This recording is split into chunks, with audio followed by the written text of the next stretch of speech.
세계 곳곳의 날씨와 기후 소식 살펴보면서 4부를 시작하죠. 기후 리포트. 노광준 PD 나왔습니다. 네, 안녕하세요. 오늘은 어떤 소식인가요? 오늘 날씨가 조금 심상치 않아서 네네. 우선 좀 그 대설특보 나온 것부터 좀 전해드릴게요. 네. 수도권은 뭐 꽁꽁 얼어붙어 있고요. 네. 한 목요일까지는 계속 추울 것 같은데 이 밑에 지역에 좀 눈이 많이 오는 것 같습니다. 남부 지역이요? 네, 대설주의보가 일단 전북자치도, 그러니까 완주, 임실, 남원. 현재 적설량은 오후 3시 기준으로 해서 1에서 2cm인데 네.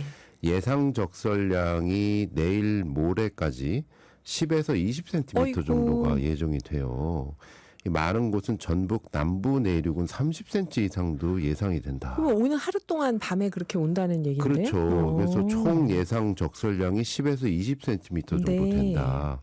이건 좀 심상치 않은 그 상황이기 때문에 미리 좀 말씀을 드립니다. 이 대설경보가 전북자치도 고창 부안 쪽이고요. 네. 대설주의보는 전라남도 담양, 장성, 한평, 영광, 또 전북자치도에는 군산, 김제, 완주, 임실, 순창, 정읍, 남원, 그리고 제주도 산지와 광주. 예, 대략 운전하시는 분들 눈치채셨겠지만 네. 서해안고속도로 라인입니다. 아, 그러네요. 예, 이쪽이 지금 집중적으로 눈이 눈이 오는. 많이 온다. 내일 모레까지 많게는 10에서 20cm 정도 쌓인다라고 하니 참고하셨으면 좋겠습니다. 네. 그리고 두 수도권 번째. 날씨는 이제 강추위가 네. 모레까지는 적어도 계속될 것 같아요. 아하, 내일이 아니고 모레까지. 예. 연천 아마 깜짝 놀라셨을 거예요. 오늘 아침에 연천이 영하 15도다. 아이고, 이렇게 되는데. 영하 15도 요? 예, 연천에서도 이제 백학 저희 그 출연하시는 분들도 농사 많이 짓고 계신데. 그렇죠. 예. 연천 백학 기준으로 해서 오늘 영하 15도였는데 내일 약간은 좀 풀립니다. 뭐 영하 11도 정도밖에 안 되는 것 같은데. 네. 그래도 춥죠. 그러다가 목요일 날 기상청 예보에 따르면 목요일 날 오전 9시 기준으로 영하 16도까지 떨어진다.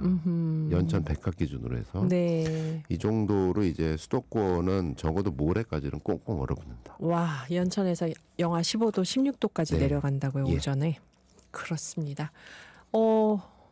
오늘 세계 소식인가요? 네. 국내 소식인가요? 기후 리포트. 뭐 국내 소식이기도 하고 세계 소식이기도 한데 해수면 상승에 대한 최근 그 국제 보고서가 나왔는데 네. 뭐 사실 그 빙하가 녹고 해수면이 많게는 1m 정도 상승할 거다라는 예측은 더 이상 뉴스거리가 아닐 뉴스가 정도로 아니죠, 예, 진짜. 많은 분들 그냥 아이 뭐 그게 어때서 올라오나 보다. 예. 예. 근데 해수면 상승의 최대 피해지 종착역이 어디냐? 이게 이제 뉴스거리입니다. 해안가 대도시들이 피해를 볼 거다, 이런 얘기든. 해수면 1m가 상승했을 때 최대 피해지는 세계 곳곳의 주요 석유 항구들이 될 거다. 아, 석유 항구들이 해안에 있네요, 예, 진짜. 아이러니한 예측 결과죠. 그러니까 네네네. 석유 같은 화석 연료로 인해서 남극의 빙하가 녹는데 네. 그래서 해수면이 올라가는데 그 최대 피해지는 석유 항구들이 될 것이다. 매우 아이러니한 결과가 나왔고요. 놀라운 것은 그중에 한국의 광양항도 포함되어 있다.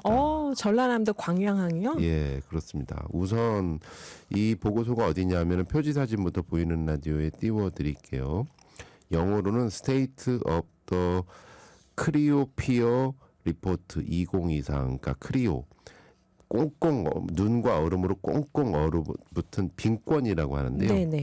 지구 빙권 상태에 대한 2024년 보고서. 얼음은 녹고 전 세계적으로 데미지가 예상돼. 요 보고서인데 여기는 어디냐면은 과학자들의 단체예요. 국제 빙권 기후 이니셔티브, 약자로 ICCI.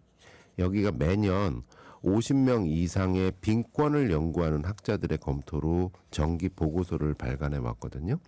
지난해 연말에 발간한 2024년 보고서에서는 최근에 업데이트된 과학적 상황들을 분석해 봤더니 예상보다 더 크게 세계 경제에 이러이러한 영향과 비용을 초래할 거다.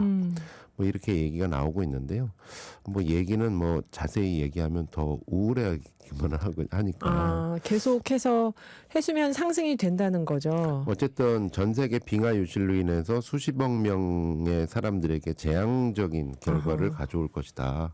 2도 이상 온난화로 가고 있는 방향에서 예상을 뛰어넘어서 경제적 비용이 발생할 것이고 이번 세기 안에 많은 지역에서 해수면 상승, 수자원 손실이 적응의 한계를 넘어설 것이다.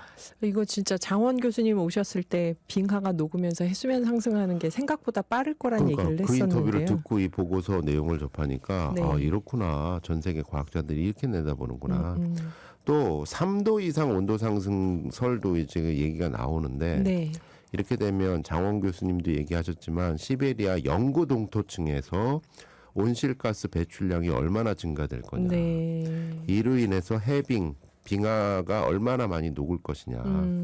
요거까지도 예측해낸 데이터가 나오고 있습니다. 다음 사진을 보시면 요거는 이제 그 해수면 상승이 어떤 식으로 이루어지는가에 대한 사진인데요. 그 보고서에 나온 사진인데 저 지역이 이제 뉴욕 맨하탄 지역입니다. 네. 허리케인 샌디가 왔을 때 2012년에 아직 사진이 잠기는. 바뀌지는 않는 것 같은데 예, 조금 다음 사진을 그렇습니다. 아하. 저런 식으로 이제 해수면 상승이 온다. 다 잠기는 거네요. 뭐 영화의 장면은 아닌데요. 보고서에 나온 해수면 상승 시나리오는 이렇습니다. 앞으로 100년 안에 해수면 1m 상승은 불가피한 일인데 현재 속도라면 2070년에 1m 상승이 올 수 있다. 100년이 아니고 한 45년 후에 올 수 있다는 네. 거죠. 해수면 3m 상승이라는 더 끔찍한 재앙은 향후 1000년 혹은 2000년 안에 불가피하다. 이르면 2100년대 초에 올 수 있다. 뭐 이런 예측을 하고 있는데요. 네. 그 다음에 이제 오늘의 본론. 그럼 어디냐? 1m 정도 올랐을 때 어디냐? 네. 세계 최대 규모의 석유 항구 중 상당수가 물에 잠길 것이다. 석유 항구. 왜냐하면 석유 항구는 유조선이 가장 많이 드나들기 쉬운 저지대에 자리 잡고 있기 때문에. 그러네요. 네.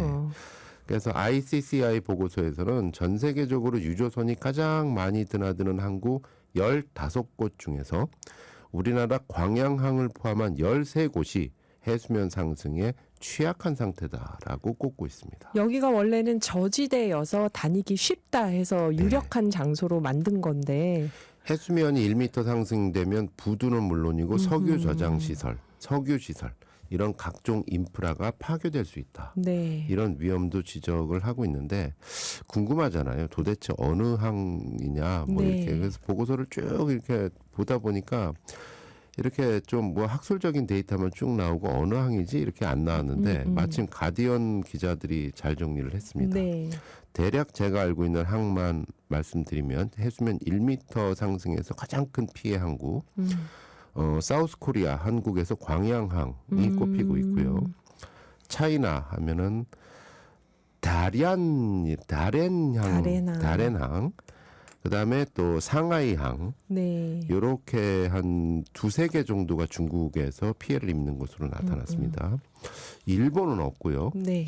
싱가포르항 그다음에 아랍에미리트의 2개 항이 이렇게 피해를 입는 것으로 나타났고요. 네. 또 네덜란드의 로테르담항 그다음에 사우디아라비아의 2개 항구가 있는데 이 보고서에서는 사우디아라비아의 항구를 굉장히 중요하게 여깁니다. 미국에서는 휴스턴 항 등이 뽑히고 있는데요. 뭐 세계적으로 중요한 항구들이 지금 다 거론되네요. 왜냐하면 사우디의 항구가 저지대 항구 2곳이 사실은 아람코가 운영하고 있는 석유 회사요. 예. 사우디아라비아. 사우디 석유 수출의 98%가 이 두 항을 통해서 아하. 그러니까 거의 사우디의 젖줄인 거죠. 네. 이게 괴멸적인 피해를 받을 수가 있게 된다. 그리고 아까 말씀드렸던 미국의 휴스턴, 갤버스탄의 석유 항구도 목록에 거기도 올랐고 석유 항구고. 아랍에미레이트, 중국, 싱가포르, 네덜란드, 한국까지. 네. 이렇게 되는데 그래서 이제 가디언 기자가 아람코한테 질문을 했나 봐요. 네. 아니 그 화석 연료로 인해 가지고 이렇게 빙하가 해수면이 녹아서 올라서. 결국 당신들이 최대 피해를 입는 거로 나온다. 네. 어떻게 생각해요? 하니까 아람코는 이에 대한 언급을 거부했다. 아, 진짜 이건 답변하기 곤란하겠네요. 곤란한 거죠. 그래서 이제 그 환경 전문가, 기후 전문가인 제로 카본 어널리스틱의 머레이 워시 박사는 이번 분석 결과를 이렇게 평하고 있습니다. 이 분석은 온난화 현실에서 여전히 화석 연료에 의존하는 거는 에너지 안보가 아니라 재앙으로 가는 길이다라는 거를 보여준다. 이제 선택해야 된다. 화석 연료를 고수하고 해수면 상승으로 침수될 것인가? 안전하고 지속 가능한 재생 에너지로 전환할 것인가? 그러게요. 이제 국가는 선택해야 된다. 사실 아람코만이 아니라 우리나라 광양항도 제2제철이 있는 곳이잖아요. 그럼요. 여기 인프라가. 그래서 뭐 혹자는 이렇게 할 수 있죠. 아니 옹벽 세우면 되지. 옹벽을 세워서 막을 수 있다. 근데 전문가들은 이렇게 얘기합니다. 그건 궁극적으로 패배하는 전투일 것이고. 왜냐하면 해수면 상승은 계속 올라올 높아질 테니까. 것이고 옹벽을 당신들은 계속 높여야 될 테니까. 돈은 돈대로 들고 결국은 막을 수 없을 것이요. 해결은 재생에너지를 사용하는 등 탄소 배출을 혁신적으로 줄이는 방법밖에 없는 그렇죠. 건가요? 이제 화석 연료를 배출하는 곳이 더 공격적으로 에너지 전환을 해야 된다. 물론 먹고 사는 부분이고 국부라는 거는 다 인정을 하나 그만큼 재생에너지에 대해서 공격적인 전환을 해야 된다라는 거를 암시하는 뉴스인 것 같고요.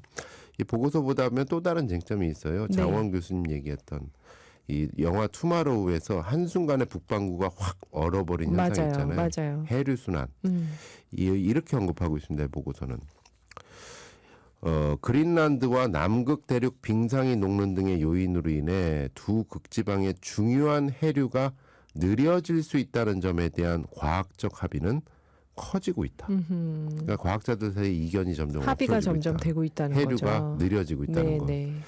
이렇게 되면 북유럽의 기온은 훨씬 더 낮아질 것이고 미국 동부 해안, 뉴욕을 포함한 동부 해안의 해수면은 더욱 상승으로 이어질 것 같다. 그럼 여기도 해안가 침수가 일어날 텐데.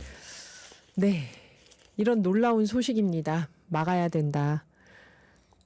오늘 말씀 진짜 약간 충격을 받아서 말을 잊지 못하시는데 광양항까지 나오는구나. 네, 어쨌든 뭐 해수면 1m 상승의 최대 피해는 석유 항구들이다. 그러니까 탄소 배출 많이 하는 곳에서 정신 차리고 우리 힘 합쳐서 탄소 배출 줄여보자. 네. 예, 이것이 우리의 과제이다. 이게 이제 뉴스의 핵심이지. 우울하고 좌절하고 다 필요 없어 이거는 아닌 것 같습니다. 네, 최대한 막아보자. 감사합니다. 노광준 PD였습니다.